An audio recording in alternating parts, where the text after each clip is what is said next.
Merci de nous rejoindre dans le débat de ce 1er juin. Alors que le Bénin se projette déjà vers l'échéance présidentielle de 2026, le paysage politique s'anime et les interrogations fusent. Au cœur de cette effervescence, deux événements retiennent particulièrement notre attention et alimentent les conversations. D'un côté, nous assistons, mesdames et messieurs, à l'émergence ou du moins à l'affichage de candidatures indépendantes, des figures nouvelles ou moins connu, se déclare. Le dernier en date, M. Léonidas Rontan, qui a exprimé son intention de candidature après Kémy Séba et M. Daniel Eda.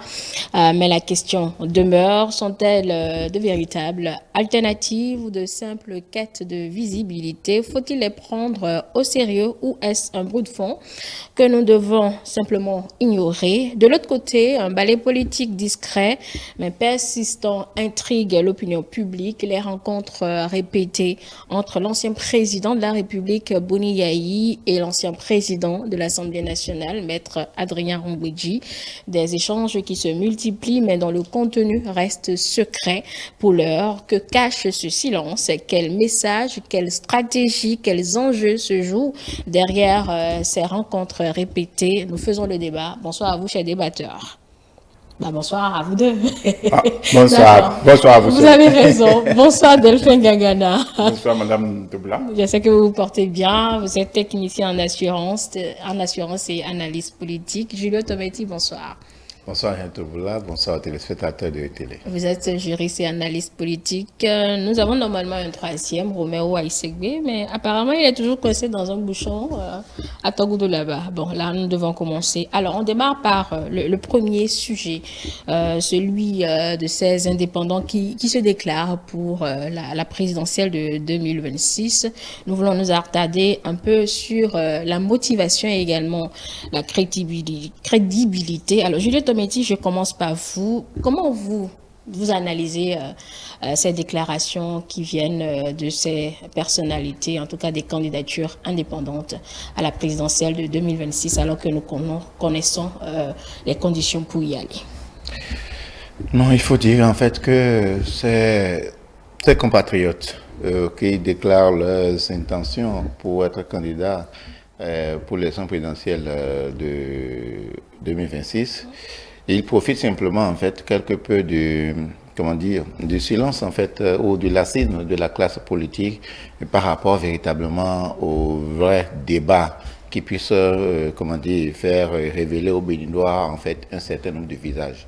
Donc c'est en l'absence de cela en fait que le terrain devient non favorable pour ces candidats que nous appelons candidats indépendants. Et qui dit candidat indépendant dit des candidats qui ne sont pas formellement membres d'un parti politique ou reconnus comme étant militants de parti politique. Il y a eu Kémy Séba, il y a eu Daniel Eda, quand bien même on reconnaissait ces visages-là. Aujourd'hui, ils ne sont pas membres d'un parti politique. Le dernier en date, comme vous l'avez dit, c'est un certain Rounon, M. Léonidas. Rounon. Nous avons vu depuis hier soir, en fait, ces éléments passés sur les canaux digitaux, exprimant en fait ses ambitions pour les élections présidentielles. Au-delà de ça, donc, est-ce qu'on doit les accuser pour autant? Non, parce que dans le fond, d'accord, ils remplissent les conditions pour être candidats. Quand je dis dans le fond, c'est-à-dire ils ont l'âge, ils détiennent leurs droits civils et politiques, ils ont, jusqu'à preuve de contraire, les facultés mentales exigées pour la fonction. Maintenant, dans la forme, est-ce que ceux-ci peuvent, notamment la condition essentielle de forme qu'est le parrainage, c'est là la question se pose. Et moi, je pense en fait, on ne peut pas avoir fait. Est-ce qu'il peut y avoir le parrainage? A priori, oui. A priori, oui, parce que en fait, nos lois n'ont pas formellement interdit en fait les candidatures indépendantes. Donc, les candidatures indépendantes peuvent, bien entendu, avoir droit de citer. Les candidatures indépendantes peuvent avoir en fait la faveur des partis politiques. Mais quand nous regardons en fait la philosophie autour de la réforme du système partisan, quand on nous a dit qu'on veut redonner toute la force aux partis politiques, quand on veut dire que l'activisme politique doit s'éclore au sein des partis politiques, et quand on voit en fait les têtes qui sont dans ces partis politiques, autant de la mouvance que de l'opposition, on peut se demander, est-ce qu'il manquera autant en fait d'acteurs au sein des partis politiques qu'il faille aller en chercher ailleurs, ou bien que des gens venus d'ailleurs peuvent être amenés à phagocyter en fait les partis politiques. Avant, c'était encore possible quand les parrains, maires et députés tenaient toute la plénitude de leur pouvoir par rapport au parrainage. Mais ici, il y a un partage en fait de cette prérogative avec les partis politiques, et donc à partir de ce moment, je trouve très difficile en fait pour ces candidats indépendants de pouvoir lever des parrainages pour être candidats. Et donc je suis sûr qu'ils ne sont pas sans l'ignorer. Et donc de ce point de vue, on peut supposer que en fait c'est peut-être soit comme vous le dites de la fantaisie, ou soit en fait un moyen de s'illustrer en fait sur la place publique pour éventuellement des ambitions ou des batailles politiques futures. Ils en ont le droit, Julio l'a dit également, il pointe ou il indexe les partis politiques qui sont toujours dans leur calcul malgré l'approche de l'échéance. Partagez-vous cette analyse, Delphine Gangana?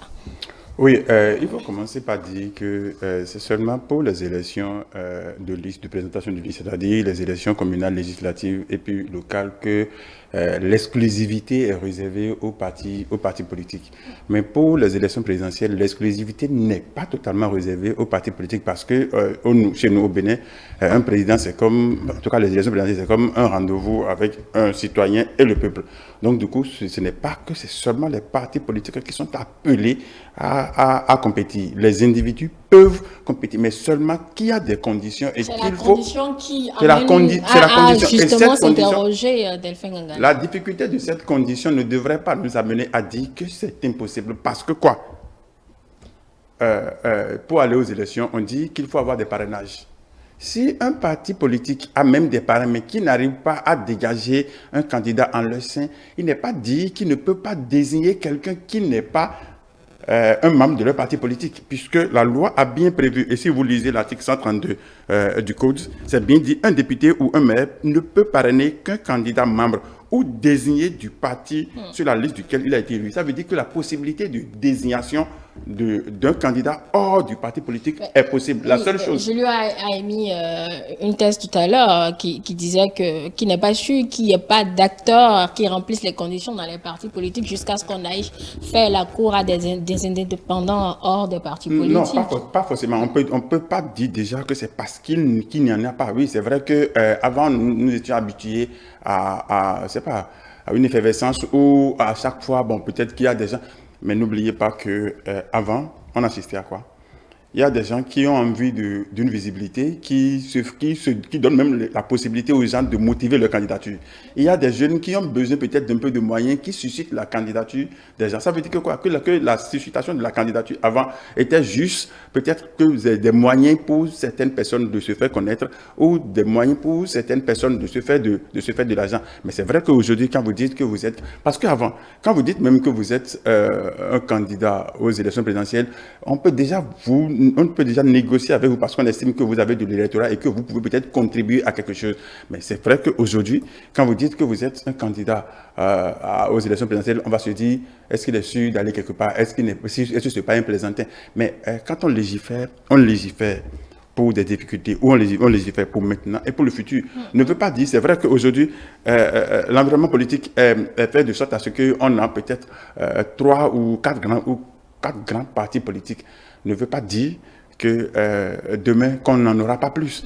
Maintenant, si des partis se mettent ensemble pour dire, OK, nous on a vu la qualité d'homme d'État ou à diriger au niveau d'un individu, ces partis peuvent désigner cet individu, bien que cet individu ne soit pas de leur parti politique. Et donc, du coup, oui, il est vrai qu'aujourd'hui, les partis politiques n'ont pas encore désigné, mais ne veut pas dire que les partis politiques ne vont pas désigner. Si les partis politiques désignent, c'est bon. S'ils ne désignent pas, et si un individu donne l'assurance aux partis politiques de ce qu'il peut faire l'affaire, les partis peuvent désigner cet individu. Intéressons-nous aux motivations. Julio Tometti a écouté les discours qui laissent transparaître un peu les projets de société, surtout pour des personnes qu'on ne connaît pas forcément, en tout cas, à l'intérieur du pays. Est-ce qu'ils, si par miracle ils arrivaient à obtenir peut-être les parrainages, est-ce qu'ils pourront convaincre également Julio Tometti?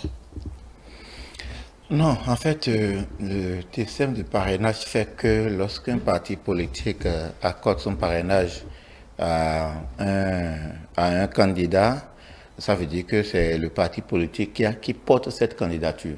Donc ce n'est plus forcément en fait le rêve un rêve individuel en fait de ce truc-là. Ça devient en fait un projet du parti que le parti porte et que le parti défend. En fait, c'est un peu la philosophie de la réforme du système partisan que j'ai entendu dire des personnes, des initiateurs de cette réforme, que par exemple, il ne faut pas que les rêves d'un individu deviennent un projet de société, par exemple, mais que ce soit une action coordonnée en fait de réflexion, de pensée en fait d'une multitude de personnes qui soient engagées en fait dans l'activisme politique à l'intérieur d'un parti politique. Et donc, de ce point de vue, on veut désormais identifier des candidats à travers des partis politiques. C'est pourquoi moi je pense que fondamentalement, tout parti politique qui se hasarderait, par exemple, à aller peut-être chercher un indépendant pour être candidat, je pense que ce parti ne mérite pas en vérité, véritablement son titre. Parce qu'en vérité,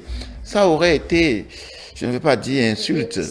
C'est ça au militant, pardon. Voilà. Un militant réagissant. Ça l'espoir que la multitude ou les milliers de tout ça, qu'au fond, en vérité, il n'y avait rien. Au fond, il n'y avait pas de réflexion profonde. Au fond, on n'était sur aucune base d'une manière ou d'une autre. Et c'est pourquoi moi, je pense même aujourd'hui, vous avez trois partis qui peuvent accorder des parrainages. Je suis en train de penser à toutes les, comment dire, à tous les mécanismes possibles. Autant je ne prends pas au sérieux ces candidats indépendants, autant je ne prends même pas au sérieux, en fait, les partis politiques qui estiment qu'ils iront aller chercher des parrainages au sein d'autres partis politiques, comme si ces partis politiques n'auraient pas de candidats, ou bien si les partis politiques oseraient, d'une manière ou d'une autre, partager en fait leur parrainage entre plusieurs candidats. Parce que le parti politique, vous auriez entendu, c'est vrai que ce n'est pas le débat, vous auriez entendu par exemple le parti Force Koïko pour dire que lui n'est pas allé dans l'opposition parce que pour lui il ne peut aller discuter avec les démocrates simplement parce que les démocrates ont le nombre exact de parrains qu'il faut et qu'il est mieux d'aller vers les autres parce que les autres ont un surplus. Et moi je me demande, est-ce qu'un parti politique va partager en fait ces parrains pour dire à certains de ces parrains allez de ce côté et à d'autres allez de ce côté, ou bien ils vont trouver peut-être un aménagement pour supporter le candidat proposé par un autre parti politique. Je pense en fait, revenons, comme je disais tantôt, revenons dans la philosophie qui a fait germer la réforme des partisans, où on a mené même jusqu'à aller à dire ou mettre en œuvre en fait le financement public des partis politiques. Regardez, des partis politiques qui bénéficient des centaines de millions de nos ressources et que à l'issue d'une élection, que ces partis ne soient pas en mesure de dégager en leur sein en fait des candidats, ça peut être une tâche sur en fait ce que nous sommes en train d'expérimenter comme réforme du système par exemple. Simplement, ces indépendants ne s'inscrivent pas dans les partis politiques. Est-ce que ça n'aurait pas été alors que ce que nous disons, ce qui a été dit, c'est que lorsque vous avez des ambitions pour votre pays, lorsque vous êtes dans l'activisme politique, soit vous créez le cadre, vous-même vous créez votre parti politique, beaucoup l'ont fait, d'accord? Vous créez vos partis, vous convainquez vos pairs, vous créez des partis politiques, ou bien vous allez vous inscrire dans un parti politique pour faire éclore en fait vos idées, vos ambitions, pour que ça, comme je disais tantôt, que ça ne soit pas une action solitaire, mais que soit en fait une action d'un groupe reconnu comme tel. Vous savez, on est allé jusqu'à complètement mettre sous boisseau complètement la question même des mouvements politiques, qui avaient entre-temps voix de cité. Et qu'aujourd'hui, ce n'est rien que des partis politiques. Dans un environnement pareil, est-ce qu'on va donner la prime à des gens qui, bon, à 6 mois, à 1 an des élections, à moins d'un an des élections, des visages des fois qu'on n'a jamais connus et qui, du coup, du jour au lendemain, apparaissent sur la place publique pour nous faire part de leurs ambitions. L'autre, il faut le dire, Daniel Eda, je ne lui dénie pas le droit d'être candidat, mais vous avez compris que Daniel Eda est dans son élément. Les seules fois où on a connu Daniel Eda à la veille des élections présidentielles, on a connu Daniel Eda dans ce Bénin parce que étant candidat aux élections présidentielles. Et donc, je me dis, c'est un personnage qui reste en fait conforme à sa vision du départ, à chaque élection présidentielle, venir animer un peu la galerie et après disparaître. Parce que tout ce qu'il a fait, lui, on l'a vu même aux côtés des acteurs politiques de l'opposition, on s'est demandé, mais pourquoi celui-ci ne rentre pas en fait dans une dynamique formelle de parti politique pour véritablement en fait faire germer ses opinions s'il n'est pas d'accord avec ce qui se passe. Même chose pour l'autre activiste Kemi Seba. De toute façon, on le sent proche en fait du principal parti d'opposition, mais voilà quelqu'un qui est resté à des milliers de kilomètres pour presque lancer un défi, il faut le dire, aux partis politiques, les démocrates, de ce qu'il est pratiquement le seul à pouvoir porter les ambitions. Dalphin Gagana, c'est la question majeure. Si ces indépendants qui sont des Béninois, qui remplissent les conditions, sont convaincus qu'ils ont ce qu'il faut pour être candidats, pourquoi simplement ne pas entrer dans les partis afin de ne pas se casser la tête à chercher des parrainages? Adhérer à un parti politique, c'est une question de choix. Donc, s'ils veulent adhérer, ils vont adhérer parce qu'on ne peut pas obliger les gens à adhérer à un parti. Non, j'ai pas fini. On ne peut pas les obliger à adhérer. On ne peut pas leur dire. Et la belle preuve, c'est pour ça. Pour les élections présidentielles, c'est pour ça que je dis, ce n'est pas qu'impérativement que l'exclusivité est donnée au parti. Ça veut dire que quoi, que les gens qui sont libres peuvent toujours, mais là où le jeu est important et intéressant, c'est qu'on dit, pour aller aux élections, c'est qu'il faut avoir des parrainages. Mais à ce niveau, c'est déjà un premier niveau de filtrage, un premier niveau de sélection. Et si un indépendant veut aller aux élections, ça veut dire qu'il a l'obligation d'aller d'abord convaincre les parrains, d'aller d'abord convaincre un parti politique. Ça veut dire déjà qu'il doit montrer sa capacité à convaincre, sa capacité à fédérer, sa capacité à mobiliser des gens autour de lui avant de dire que je veux aller. Parce que convaincre un parti politique, c'est soit le bureau de parti politique que vous allez convaincre dans un bureau. Avant, si vous n'arrivez pas à convaincre le bureau d'un parti politique, est-ce que vous pouvez convaincre le peuple? Donc on leur donne déjà c'est-à-dire c'est un premier test de dire est-ce que vous avez la capacité de convaincre déjà à un niveau bas avant de dire que vous voulez aller au niveau supérieur. Donc du coup, moi je pense que le jeu est même très intéressant que ce que les gens indépendants décident d'y aller parce que pour y aller, on dit il y a une condition, il y a une sélection. Donc il faut convaincre d'abord un parti politique avant de dire que vous voulez convaincre toute la nation. Donc si vous n'arrivez pas à convaincre un parti politique, c'est que vous ne pouvez pas convaincre la nation. Mais l'autre chose c'est quoi? J'ai dit tout à l'heure qu'on ne légifère pas pour seulement aujourd'hui, on légifère pour demain.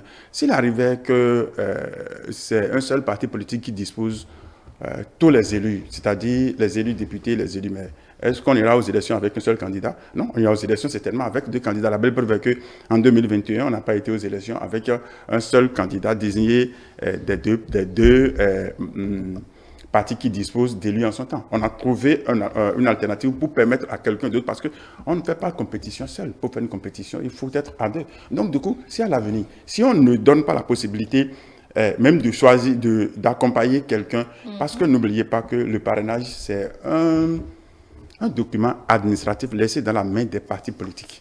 C'est un peu comme on dit votre acte de naissance. J'ai dit c'est un peu comme, je n'ai pas dit que c'est un acte de naissance.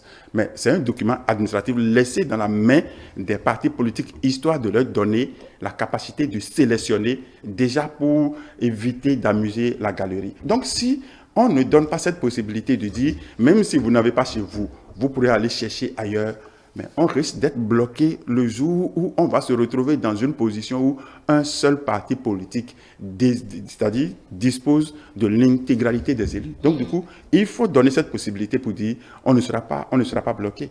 Maintenant, est-ce qu'un candidat désigné ira travailler seul? Non, parce que c'est vrai que quand vous désignez, vous parrainez quelqu'un, ne veut pas dire que vous avez l'obligation de travailler avec lui avant. Mais maintenant, vous avez l'obligation de travailler avec lui, parce que s'il s'il porte l'étendard de votre parti politique, vous avez l'obligation de travailler avec lui pour ne pas... Alors, Oui, oui, non, je vous suis. non, je voulais demander, est-ce qu'on les prend au sérieux ou bien on les considère comme anecdotiques pour le moment? Ah, non, pour le moment, on peut pas les prendre au sérieux. On va les prendre au sérieux quand ils vont convaincre un parti politique qui se trouve être désormais le parti qui les désigne. Parce que là, c'est un peu comme on dit, enfant, vous faites une demande de fiançailles, vous ne mariez pas, la femme ne veut pas dire que vous êtes c'est pas un problème, quoi. Vous pouvez faire la demande et ne pas marier. Donc, pour le moment, c'est que les gens disent juste que, OK, la loi donne la possibilité à chacun de rêver. Donc, il est permis de rêver. Donc, ils sont en train de rêver. On va voir si leurs rêves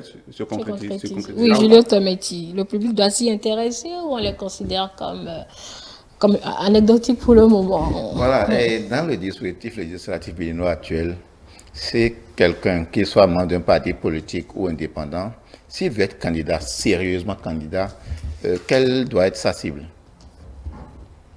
Quelle doit être sa cible? Sa cible, ça doit être les partis politiques. Si moi je vais être candidat, le premier tri, en fait, c'est les partis politiques. Parce que c'est les partis politiques qui peuvent donner corps à mon ambition avant que, en fait, la masse ne prenne. C'est-à-dire, je vais aller solliciter le parrainage des partis politiques. Je laisse les partis politiques, je me mets sur la place publique et je commence par faire ma communication.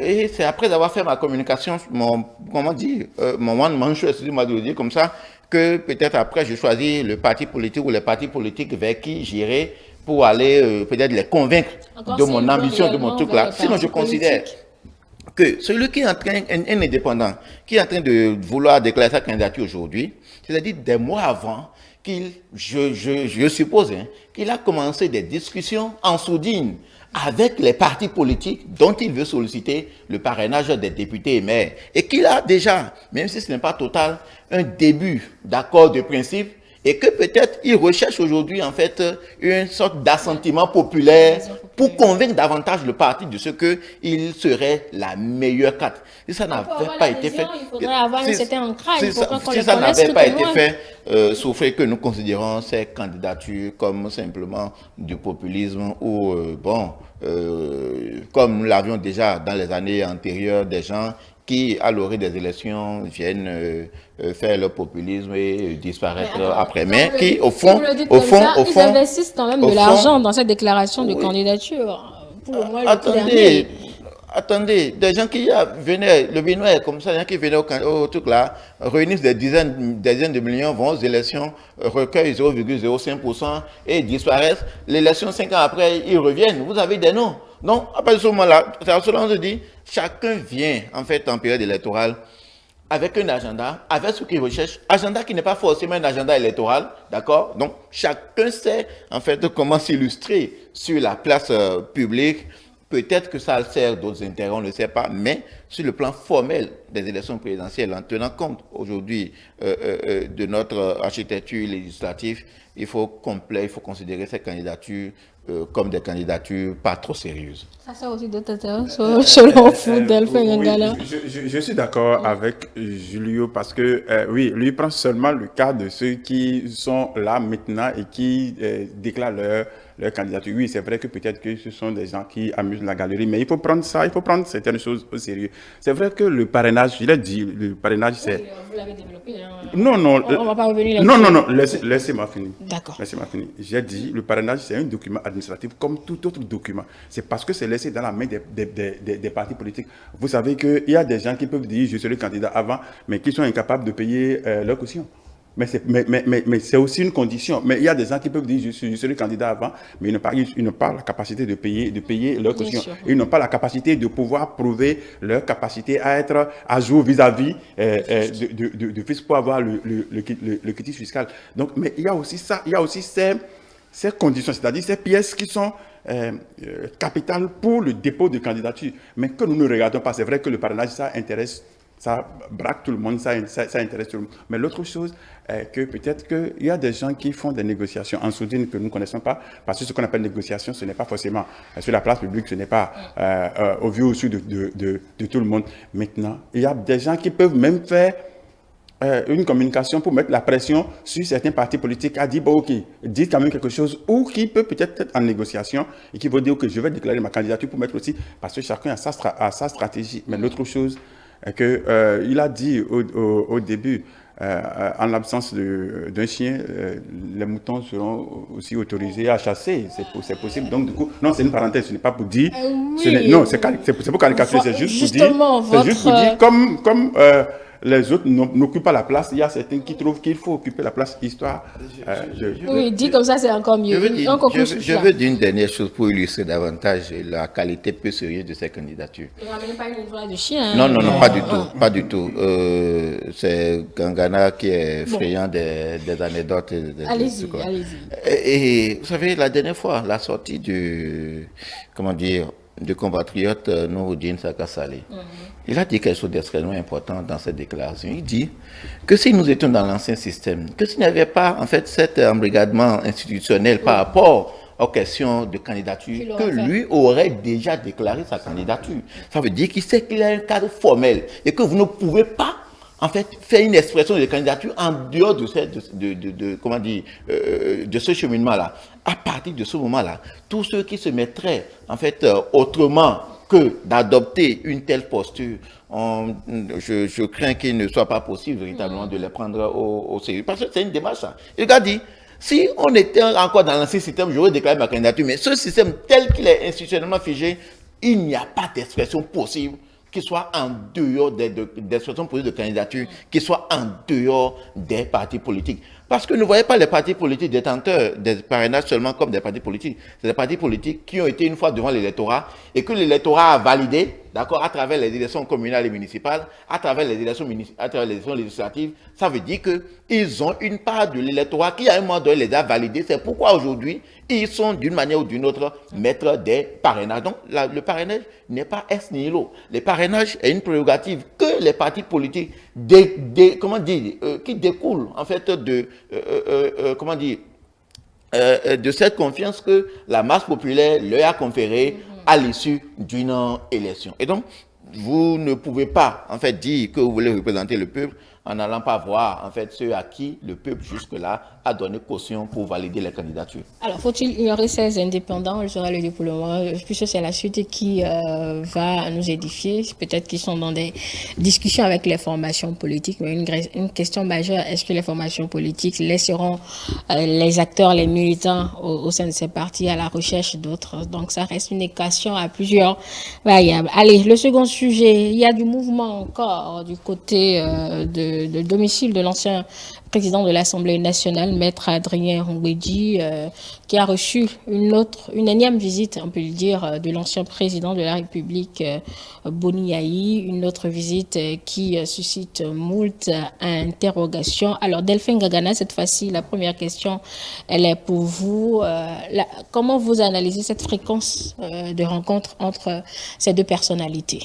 Oh, ouais, au Bénin, on a la liberté d'aller, la liberté de revenir, la liberté de visiter, la liberté d'association. Donc, du coup, oui, mais la seule chose, c'est que, vu la fréquence, comme vous l'avez dit, on peut se dire, mais qu'est-ce qu'il se... On ne connaissait pas une amitié aussi extraordinaire, vivante, et tout ce que vous savez là. Hein. Ouais. Mais bon, n'oubliez pas que quand une fille devient mature, les jeunes tourne autour de la maison. Donc c'est normal, nous sommes à l'approche des élections, d'un grand rendez-vous, d'un tournant décisif pour notre pays. Donc du coup, les gens vont chercher, c'est sûr, d'une manière, même si c'est les intérêts. Autour toujours de ces rencontres. Oui, c'est-à-dire de dire le contenu, c'est-à-dire ce qui se disent. Oui, bon, on ne le sait pas, mais on peut conjecturer un tout petit peu. C'est pour ça que je dis, tout le monde sait qu'il n'y aura rien d'autre qu'un intérêt pour les élections à venir. Parce que, vous savez, il y a quelque chose. On voit rarement nos hommes politiques, nos grands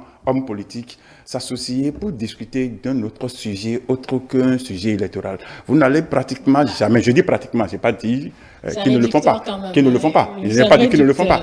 Mais ok, non, si vous voulez, je vais le dire comme ça. Combien de fois vous avez vu au moment où on avait fermé la frontière du côté du Nigeria en 2017 ou 2018, je ne sais plus. Comme une fois, vous avez vu, les anciens présidents de l'Assemblée nationale, les anciens présidents de la République se réunissent pour dire allons défendre le pays à l'international, histoire de faire quoi que ce soit. Non, vous n'allez pas. Ils l'ont fait dans l'ombre, vous n'en savez rien.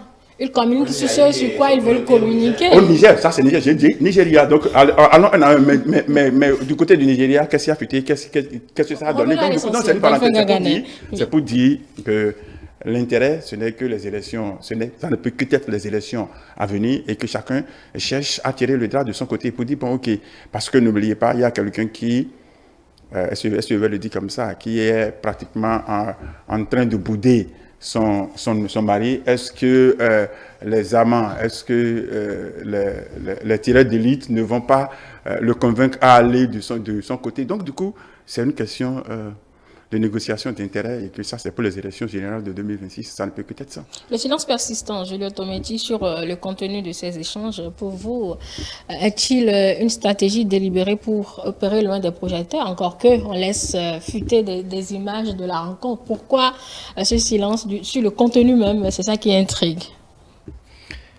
Non, ces rencontres, bon, d'abord, Boni Yayi, Humbedi, c'est du déjà vu.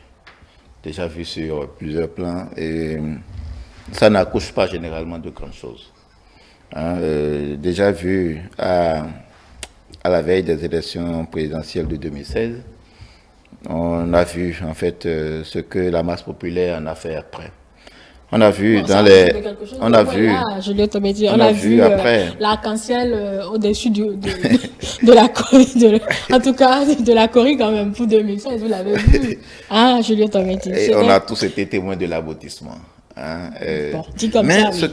ce qui me fait truc là, c'est en fait cette capacité de nos acteurs politiques, et, comme Delphine le disait tantôt, à se mettre ensemble lorsqu'on n'est pas d'accord avec l'autre. On ne se met pas ensemble pour construire, on se met ensemble lorsqu'on est fâché. Comme on le dit, l'ennemi de mon ennemi est mon ami, quelque chose comme ça. Et ces rencontres répétitives de Boni Yayi et de Adrien Humbedi, en le faisant, acteurs politiques qu'ils sont, c'est un message qu'ils sont en train de lancer. Okay. Vous savez, la première fois, en fait, avant les échauffourées IPR, PRT, où le... c'est un peu trop dit quand même. Bon, en tout cas. Oui, oui, on faut dire. Bruit, tout ce que vous bon, voulez. Voilà. Tout sauf échauffourée. Non, en fait, quand je dis échauffourée, c'est pas physique. Oui, d'accord. Je comprends l'idée. Ce sont les diatribes verbales de ci par là. La personne de comment dire, Gatien Roumenou ou Aroumenou, et la fameuse lettre de Humbedi adressée au ministre de l'Intérieur sur l'existence ou la subsistance du PRD ou non. En fait, on a l'impression, en voyant la position d'Adrien Humbedi, dans ses premières sorties, il a voulu lancer un message de ce qu'il n'est pas d'accord. Et ensuite, la persistance en fait de cette posture montre que ce que je suis en train de demander, ce que je suis en train de réclamer, ou ce que les miens et nous sommes en train de réclamer, si vous n'y accédez pas, j'ai encore la possibilité en fait de me forger d'autres partenaires.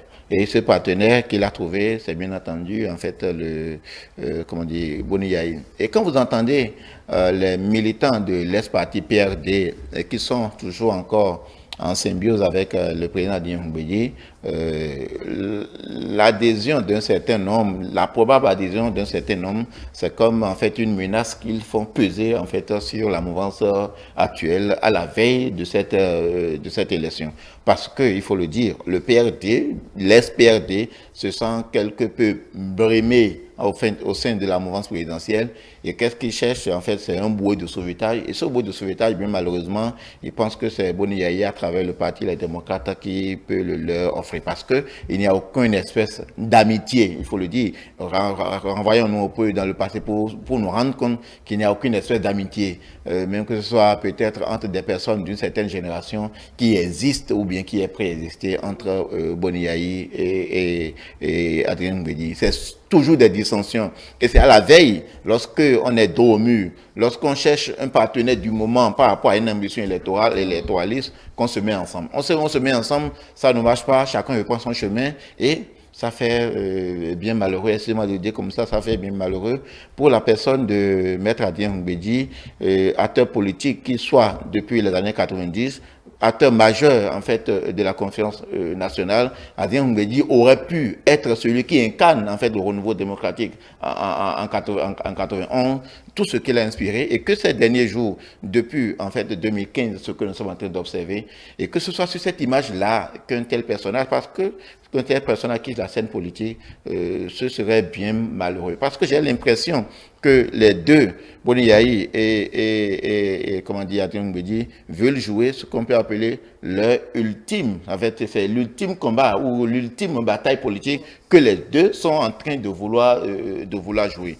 Et le jouer de cette manière... Si je vous suis dans votre analyse, pour que ce combat ait lieu, il faudrait déjà que Maître Adrien Mbedi mette quelque chose sur la table. Et pour ça, il faut qu'il aille ressusciter, si possible encore, l'SPRD. En conclusion, qu'est-ce qu'il met en jeu? En fait, si je suis votre analyse, puisque personne ne nous a dit qu'ils ont discuté de ça. En fait, ce qui s'est passé la dernière fois, c'était un faux fini. Il sait que de point de vue formel, le PRD ne peut pas être ressuscité. Mais il met l'opinion devant le fait. Maître Adrien Mbedi, je vais jouer aujourd'hui de son image. Parce que c'est que, comme je disais tantôt, c'est un acteur non négligeable sur la scène politique.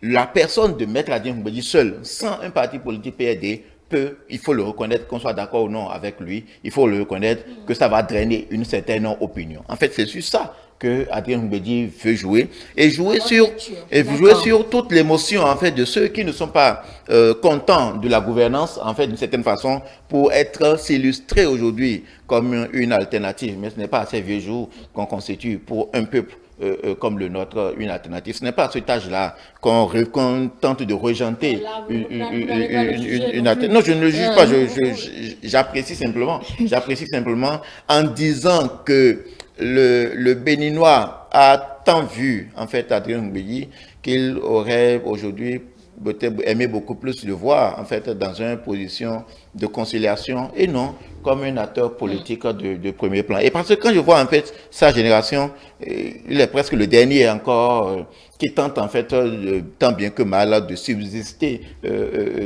sur la place politique. Non, je dis de sa génération d'acteurs politiques.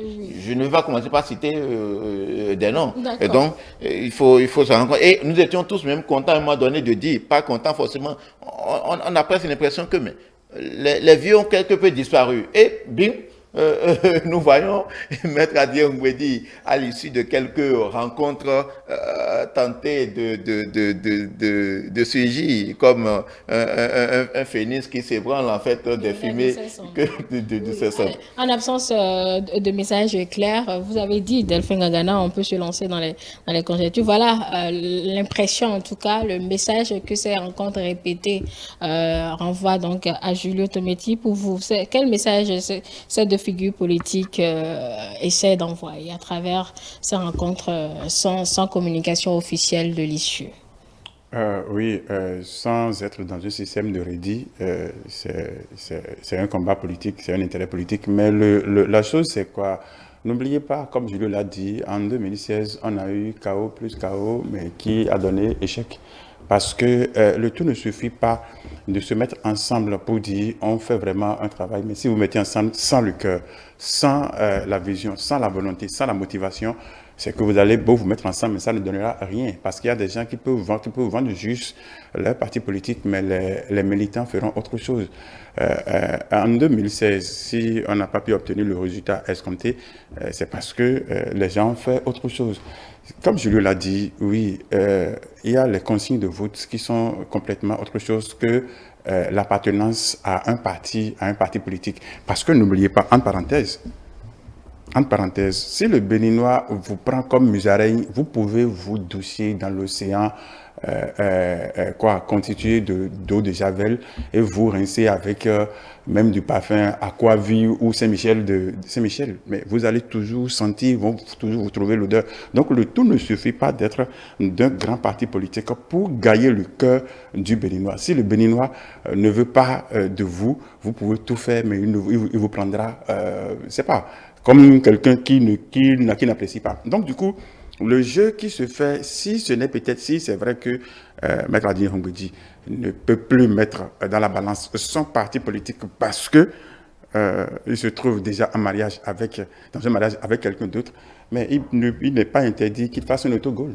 Et pour un autogol, il peut bien qu'être sur le toit de l'UP, le renouveau, travailler avec un autre parti politique ou donner des consignes. Même le simple fait de montrer son mécontentement ou de commencer par bouder. Vous avez vu les premières personnes qui l'ont visité, à part la visite avant Action de Boni Yayi, ce sont les démocrates qui lui ont apporté le premier soutien. Donc du coup, c'est comme si, oui, là où vous êtes, les gens ne vous apprécient pas, mais nous, on vous apprécie. C'est un peu comme si vous souffrez là-bas et que c'est nous qui pouvons vous donner le bonheur. Mais c'est peut-être, je ne sais pas, je ne vais pas dire trompeuse, mais bon, c'est peut-être une manière de dire, bon, ok, venez, mais qu'est-ce qui prouve que vous ne serez pas traité de la même manière? Ça, c'est une parenthèse. Mais c'est pour dire qu'aujourd'hui, comme Julio l'a dit, ils sont en train de jouer le va-tout pour un dernier tournant. C'est un dernier tournant pour eux. C'est vrai qu'en 2019, on a constaté une retraite anticipée de tous les anciens, un peu comme permanents au Parlement ou permanents aux choses politiques, sont allés à une retraite anticipée, sauf quelques-uns qui continuent encore de subsister. Mais peut-être que 2016 mettra fin à ça, mais ne soient pas dérangés qu'ils fassent leur dernier combat. Donc, si c'est leur combat, pour vérifier s'ils ont encore la validité totale pour pouvoir tenir, si le combat leur montre le contraire, ils sauront que oui, que c'est vrai, que c'est vraiment la fin. Parce que, n'oubliez pas que quelqu'un a toujours envie d'une revanche. Et il est prêt, il sera prêt. Revanche sur quoi ou sur qui? Ah, c'est pour ça, on prend référence à 2016, on a commencé par 2016, oui. Et si vous voulez, on revient en 2021, où quelqu'un, certainement, a voulu accompagner la candidature de quelqu'un qui s'est pas bien constitué et qu'on a exclu, ou bien qui n'a pas participé aux élections. Donc, celui-là, n'oubliez pas que quelqu'un a dit, de mon vivant, on ne va pas installer une assemblée, mais qui allait faire 52 jours enfermé. Donc, du coup, oui, à lui, on ne peut pas lui faire ça. Donc, il faut qu'il arrive à avoir sa revanche sur son adversaire ou son ancien partenaire devenu adversaire pour lui prouver que, bon, nous sommes taureaux. Donc, il y a quand même 2023, ça peut être une revanche. Oui, même 2023 n'est pas encore c'est-à-dire le résultat ou le truc attendu. Donc, du coup, on cherche toujours à montrer qu'on a de la force, qu'on a la capacité de faire quelque chose. C'est pour ça qu'on cherche à piquer toujours là où ça peut faire vraiment mal. En clair, vous n'y voyez-vous que 2026 qui se joue à travers ces multiples rencontres, Julio Tometti, on conclut là-dessus. Est-ce que vous avez vu Boni Yayi Mbedji ensemble à Solarina? Je suppose que c'est une question rhétorique. C'est suffisamment clair que c'est 2026 qui se joue et chacun en fait est en train de lancer un message. Parce qu'en vérité, si les deux doivent se concerter, il y a plusieurs moyens de se concerter. Mais quand les acteurs politiques de ce rang-là s'affichent ainsi publiquement, en fait, ils veulent renvoyer un message au sein de l'opinion, ils veulent renvoyer un message aux autres acteurs politiques, quitte à ces acteurs politiques de prendre toute mesure en fait de cette forme de communication, d'en tirer les conséquences pour savoir en fait comment orienter leurs actions. Et donc c'est le jeu politique de 2026 qui se joue, mais ce n'est pas pour mal autant parce que en fait ça permet d'une manière ou d'une autre de nourrir l'actualité que au-delà, comment dire, contrairement à la léthargie ou au silence que les partis politiques font peser, ce qui n'est pas de l'habitude des Béninois, savoir 9 mois, 10 mois avant les élections, que tu dois être enceint, on devait être en train, on s'échauffe déjà d'une certaine façon. Donc, ces deux personnages, ces deux acteurs politiques majeurs ont trouvé le moyen de, comment dire, c'est aussi peut-être une sorte de remobilisation, en fait. C'est quoi? Aujourd'hui, quand vous prenez peut-être l'aile PRD qui n'est pas forcément content, il se trouve, oui, qu'ils peuvent se dire, nous avons une alternative.